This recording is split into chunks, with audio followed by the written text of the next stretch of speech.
Graça e paz, meu irmão, graça e paz, minha irmã. Sou o pastor Maciel, faço parte do Ministério Internacional Vida Cristã, daqui da cidade de Caicó, da cidade de Laurentino. E para mim é um prazer enorme estar aqui com você hoje para transmitir as boas novas, transmitir o Evangelho de Deus, tá bom? Quero ser breve, mas quero ser bem produtivo com você hoje. E olha só, Efésios capítulo 2 relata, aqui o apóstolo Paulo, ele relata a queda do homem, mas também a graça de Deus buscando ele.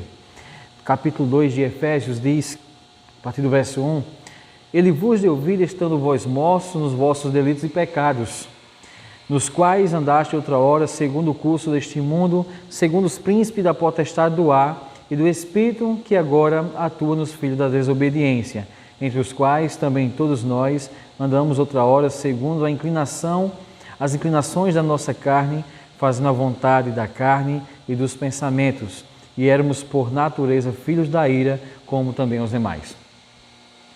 A Bíblia diz, não só aqui na carta de Efésios, aos Efésios, mas também fala em Romanos, no Novo Testamento mostra a queda do homem, no Velho Testamento mostra a queda do homem. A Bíblia diz lá em Romanos, em 3,10, que todos estavam depravados, caídos, e careciam da glória de Deus, e carecem da glória de Deus. Todos se extraviaram e carecem da glória de Deus. Está lá em Romanos 3,10. Então, todos estavam mortos nos vossos delitos e pecados. Aqui, Paulo ele já começa no capítulo 2 falando, Ele vos deu vida, estando vós mortos nos vossos delitos e pecados. Então, Deus deu vida através do Filho Jesus, pelo fato de estarmos mortos em desobediência, éramos inimigos de Deus, Por natureza, a Bíblia diz, filhos da ira, Então, precisaria de uma nova convenção, precisaria de uma nova vida. E quem decidiu fazer isso? O próprio Deus, crucificando todo o castigo, toda a ira de Deus que era para mim e para você, Ele despejou lá em Cristo Jesus, Ele lá na cruz. Então ele diz, Ele vos deu vida, estando vós mortos. Então essa era a situação do ser humano, por causa do pecado, a queda do homem foi o fato de separar ele de Deus e tornando o homem inimigo de Deus. Então esse homem, na sua situação de queda, vivendo no pecado, ele passa a ser escravo do pecado, escravo dos seus desejos, escravo da sua carne. Então, a Bíblia diz aqui que outra hora a gente andava segundo as inclinações da nossa carne, fazendo a vontade da carne e dos pensamentos, e éramos por natureza filhos da ira, como também os demais. Então, escravo dos próprios desejos. Eu digo até que é tão provado que não existe livre-arbítrio, porque o homem é escravo dos seus próprios desejos, faz o que ele deseja, ele não consegue decidir, pelo fato de ele estar... do fato da queda do homem, então ele está escravo do pecado, assim também como o apóstolo Paulo fala lá em Romanos capítulo 7, a partir do verso 13, 14, por ali até o 25, ele falando da queda do homem e o homem por natureza escravo do pecado, fazendo o que o pecado queria, ele tinha como pecado o seu Senhor. Mas graças a Deus, pela graça de Deus, atuante na vida dos eleitos, escolhidos de Deus, a quem Deus decidiu, por sua vontade, escolher um povo para salvar, dar Cristo Jesus. Você sabia que você foi dado a Cristo Jesus para você ser salvo? Então, no verso 4 aqui, já de Efésios, capítulo 2, eles, mais Deus, esse mais, tudo muda, mais Deus, sendo rico em misericórdia, por causa do grande amor com que nos amou, estando nós mortos em nossos delitos, nos deu vida juntamente com Cristo, pela graça sois salvos. Veja que não houve nada em nós que atraísse Deus, que fizesse com que Deus desejasse nos salvar, que convencesse a Deus nos salvar. Veja que ele diz, mas Deus sendo rico em misericórdia, por causa do grande amor com que nos amou. Deus ele nos amou primeiro. A Bíblia diz que ele decidiu nos amar, Ele decidiu nos escolher. Então, há uma vontade soberana de Deus, e essa vontade soberana de Deus é a que prevalece para que eu e você sejam salvos pela graça de Deus, né? Deixa eu só abrir aqui, saiu aqui do capítulo. Então, a graça de Deus. Então, houve uma vontade soberana de Deus para salvar a mim e salvar você. Mas Deus, sendo rico em misericórdia, né? Ele sendo rico em misericórdia, com grande amor com que Ele nos amou, Ele nos amou primeiro, Ele resolveu nos amar e assim nos salvar, né? Com grande amor com que nos amou. É tanto que o verso 5 diz assim, estamos nós mortos ainda. Então, se estávamos mortos, a gente não tinha feito nada de boas obras, nada que convencesse a Deus a nos salvar, a derramar a sua graça, o seu favor abundante sobre nossas vidas. A Bíblia enfatiza que a gente ainda estava morto quando Ele decidiu nos salvar, né?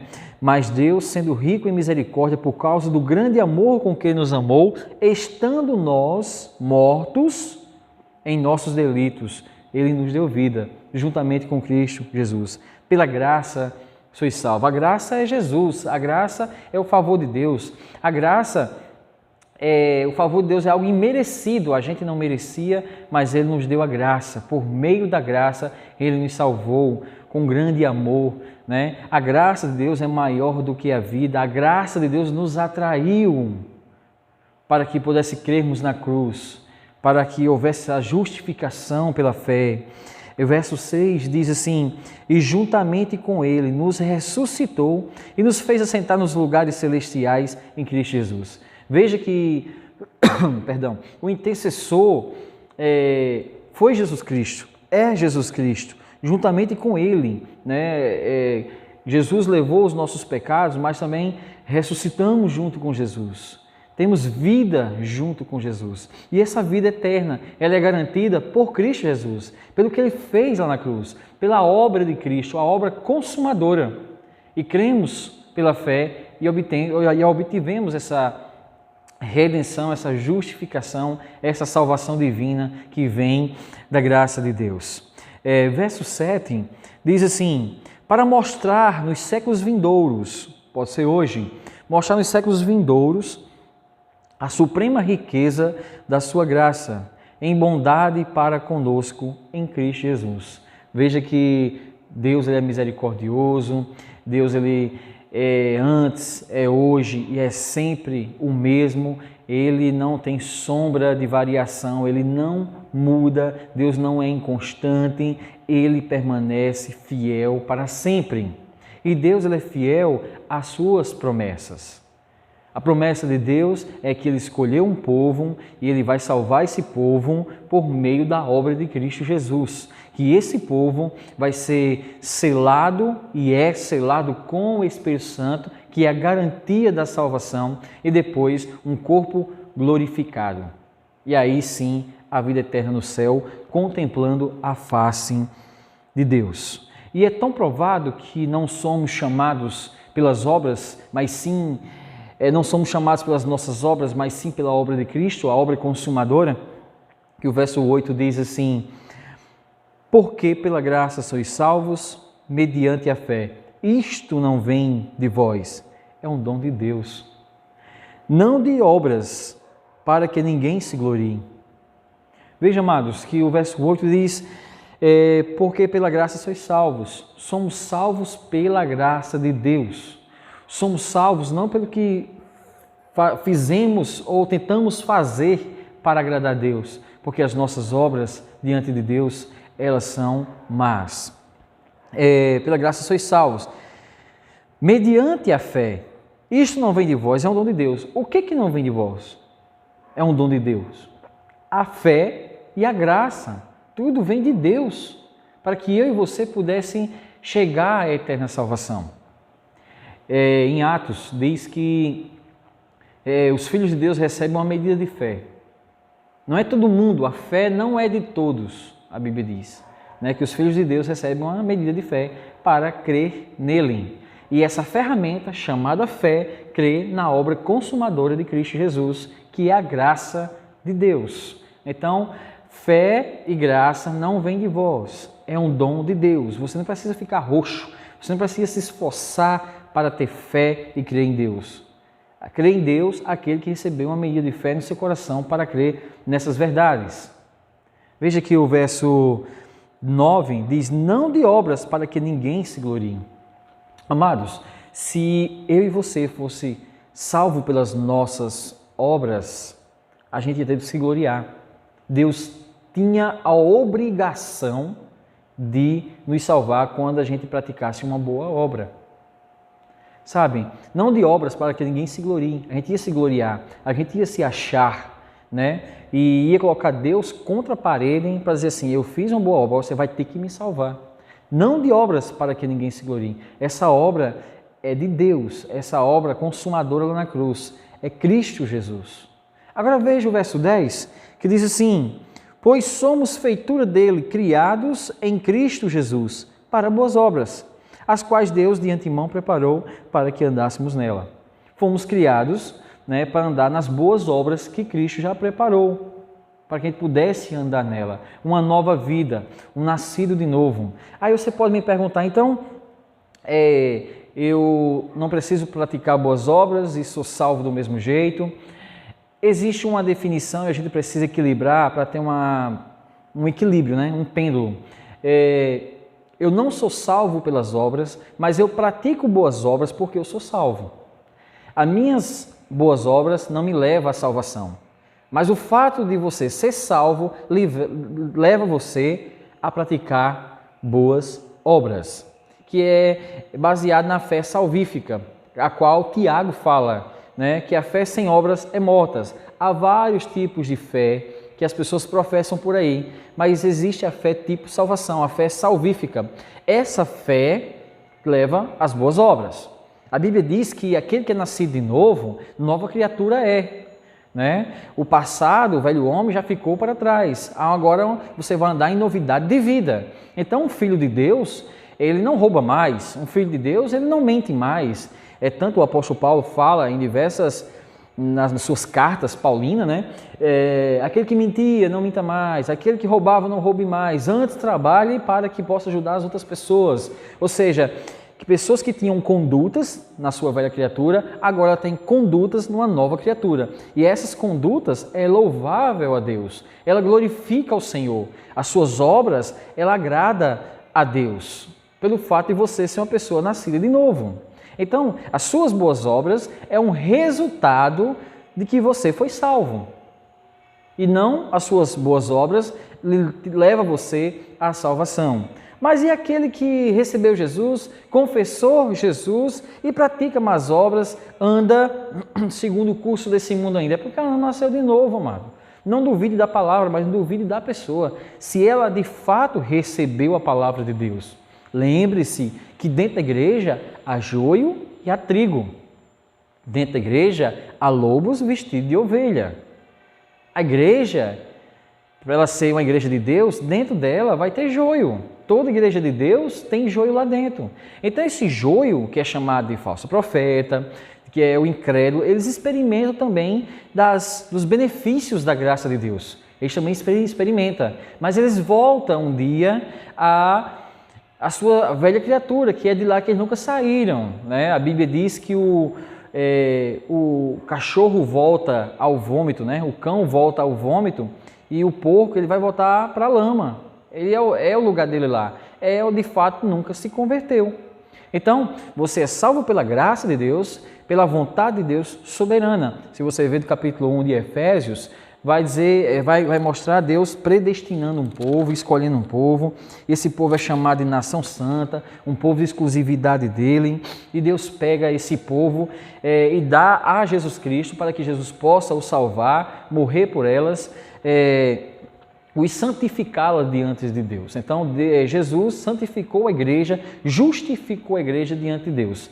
Resumindo, Jesus fez a paz do homem com Deus. Hoje você não tem só paz com Deus, você também tem a paz de Deus. Tudo isso foi por meio do Filho Jesus Cristo. Louvado seja Deus. Então, Jesus é um intermédio. Ele é a ponte que liga você a Deus. Então, se há uma obra para ser louvada, se há uma obra para ser glorificada, essa obra está lá na cruz, está na ressurreição dos mortos.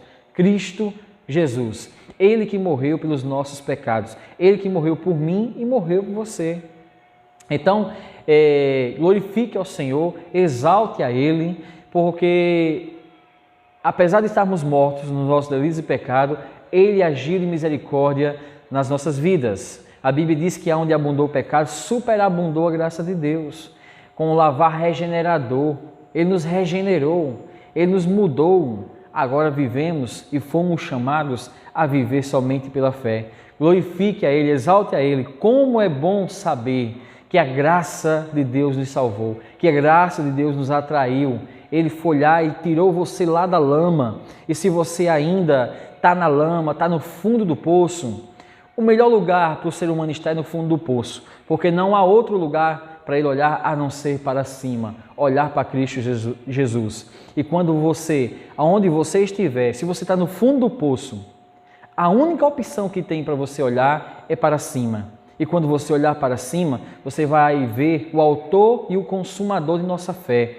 Ele com a mão esticada, a graça de Deus, nos buscando, trazendo para perto e chamando você de filho, lhe dando uma sandália para colocar em seus pés. E você saber que você faz parte da nação santa, de um sacerdócio real, um povo de exclusividade de Deus. Amado, você é chamado pela graça, você é chamado pelo favor de Deus. Como é bom saber, como é bom ter convicção da sua salvação. E a sua salvação, saiba de uma coisa, não se perde.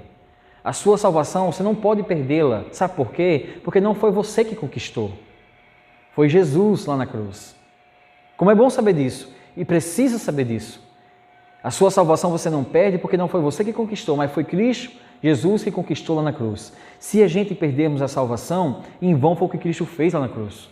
Se eu crer que eu perco a minha salvação, eu estou dizendo que o que Cristo fez lá na cruz não foi o suficiente. Mas a Bíblia diz, a Bíblia atesta que Ele fez de uma única vez e de uma vez por todas. Para sempre, Ele garantiu a salvação dos eleitos. E outra coisa, aqueles que Deus deu a Jesus Cristo. Jesus disse, desses aqui, nenhum sequer vai se perder. Vai se perder, porque o que garante a sua salvação é o sangue precioso de Jesus. Saiba de uma coisa, amados, a graça de Deus na sua vida. Há uma graça de Deus abundante, nos atraindo, nos moldando, nos conduzindo. Ela nos conduz.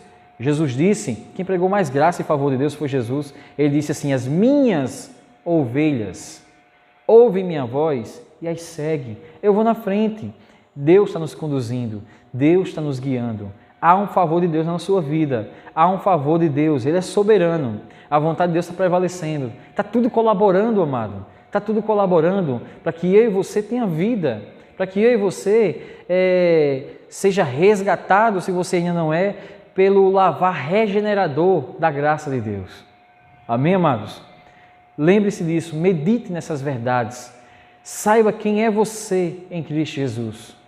E saiba que você pode experimentar os benefícios do Senhor.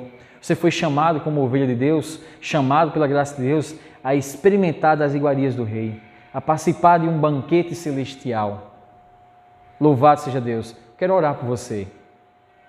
Senhor Deus e Pai, graças te damos, em nome de Jesus. Eu oro para quem está nos escutando agora, que o lavar regenerador, a graça de Deus abundante, chegue nessa vida, Pai, trazendo favor, trazendo misericórdia.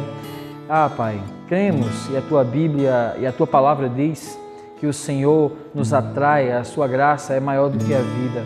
E que traga vida, Pai, para quem está necessitando agora. Refrigério para quem está necessitando agora. Cura, Pai, no corpo físico em nome de Jesus. Pessoas que estão sofrendo agora de ansiedade, que o Teu favor e a Tua graça chegue, Pai, trazendo, Pai, cura divina, convicção que o Senhor está os guardando, convicção que amanhã no Senhor vai ser bem melhor. Graças te damos, Pai, em nome de Jesus. Amém. Amém, amados? Deus é bom, Deus está com a gente. Graça e paz.